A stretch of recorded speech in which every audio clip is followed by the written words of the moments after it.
Suksesi Satrio Piningit.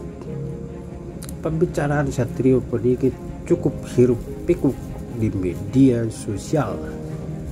Beragam latar belakang yang turut memberi pendapat, mulai rohaniawan, budayawan, dan yang paling intens dari kalangan spiritual dan juga banyak kalangan lain. Dapat dimaklumi, momen sukses ini sangat penting dan semua ada benarnya, punya sudut pandang masing-masing. Menurut ramalan Jayabaya, yang akan pemimpin Indonesia tersebut bernama Satrio Piningit, dan dia adalah pemimpin yang akan menyelamatkan Indonesia serta mampu membawa bangsa ini menjadi maju. Digambarkan Satrio Piningit ini sama seperti raja pada zaman dahulu yang dikenal sebagai Raja Adil yang muncul saat Indonesia mengalami keterpurukan. Diramalkan sosok Satrio Piningit ini akan datang saat Indonesia mengalami banyak konflik, bencana alam, dan perekonomiannya terpuruk. Paras dari Satrio Piningit itu seperti Batara Kresna serta berwatak keras tegas seperti Baladewa. Sedangkan senjata Trisula Weda memiliki arti 3 karakter yang melambangkan kebajikan. Apapun itu yang secara filsafat mengandung 3 jadi satu sehingga berakhlak mulia. Dalam bait 162 menyebutkan sang Satrio Piningit itu sakti mandraguna tanpa aji-aji.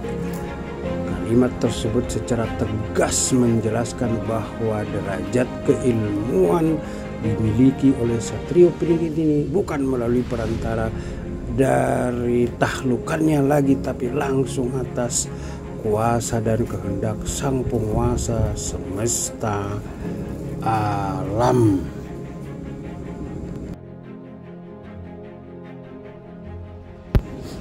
Dalam bait 167 menyebutkan, pandai meramal seperti dewa, dapat mengetahui lahirnya kakek buyut canggah Anda, seolah-olah lahir di waktu yang sama.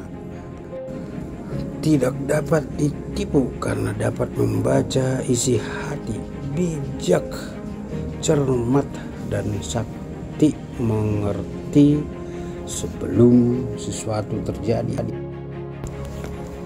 Mengetahui leluhur Anda, memahami Anda, zaman Jawa, mengerti garis hidup setiap umat dan tidak khawatir tertelan zaman. Satrio Piningit pandai meramal, melihat atau membaca masa lalu, masa sekarang, dan masa yang akan datang lantaran ia memiliki kemampuan setingkat dewa. Keilmuan yang dimiliki setara dengan dewa membuatnya selalu bijak dan cermat dalam menghadapi masalah. Dalam bait 168 menyebutkan, oleh sebab itu carilah satria itu yatim piatu, tak bersanak saudara, sudah lulus Weda Jawa hanya berpedoman Trisula. Ujung Trisulanya sangat tajam, membawa maut atau utang nyawa yang tengah pantang berbuat merugikan orang lain, yang di kiri dan di kanan menolak pencurian dan kejahatan. Bait tersebut menjelaskan bahwa Satrio Piningit itu sudah tak memiliki orang tua dan hidup sebatang kara, meski ia memiliki sanak saudara, teman atau sahabat, tapi ia terkucilkan dalam menjalankan tugas. Ia akan berlaku adil, tidak membeda-bedakan, tegas dan tidak pandang bulu. Di sisi lain, semasa hidupnya ia selalu berbuat baik dan menjauhi segala keburukan. Dalam bait 169 disebut sedang menggoda dan minta secara nista. Kalimat sedang menggoda menandakan bahwa ia merupakan sosok yang humoris dan genit, sementara kalimat dan minta secara mista menunjukkan cara sosok Satria terkait permintaannya yang disertai candaan atau godaan. Dalam bait 170 pada bagian diterangkan jelas, bayang-bayang menjadi terang benderang. Masuk ke sejarah ringkas setelah merdeka.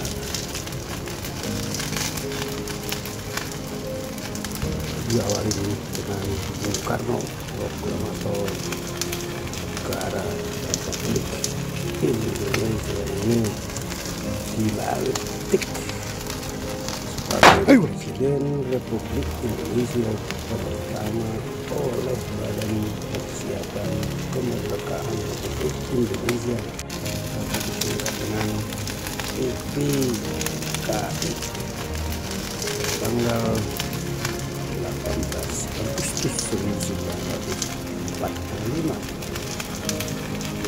Setahun setelah diproklamasi kemerdekaan, 22 tahun berkuasa sebelum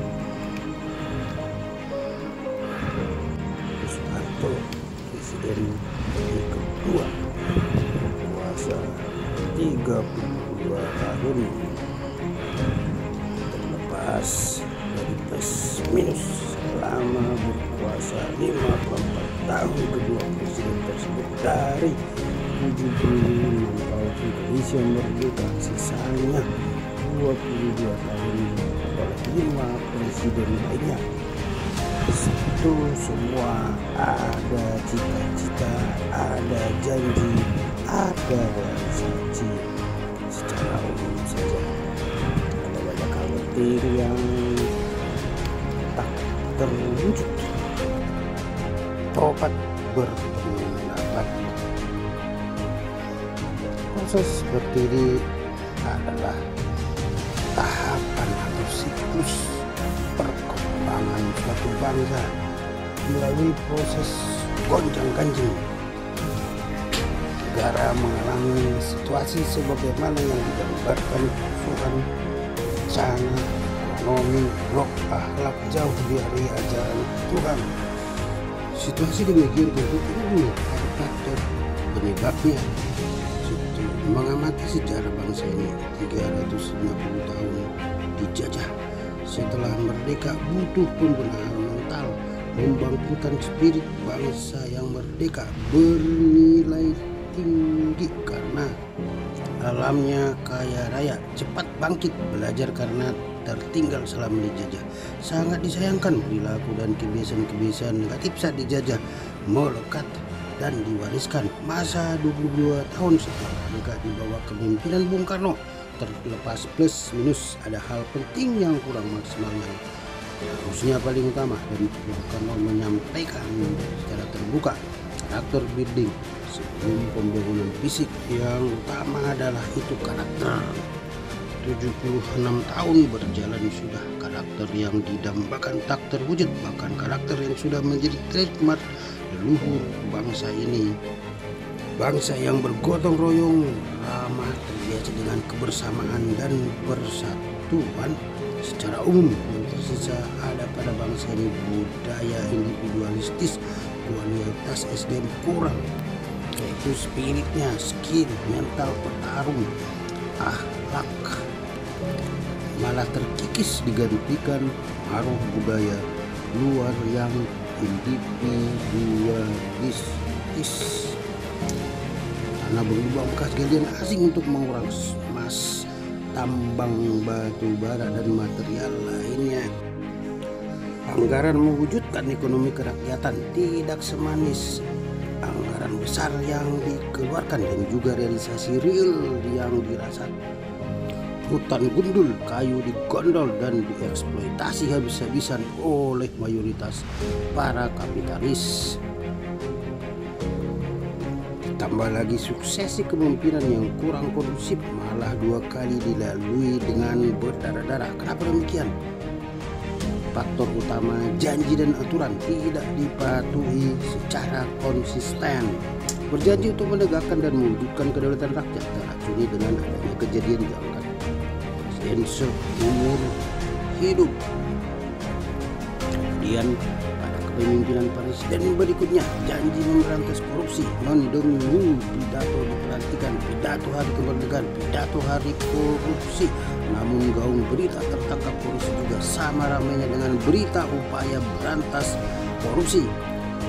Berjanji tidak otoriter, menjunjung tinggi kedaulatan rakyat, kenyataannya otoriter, ada janji paksa turun dengan berdarah.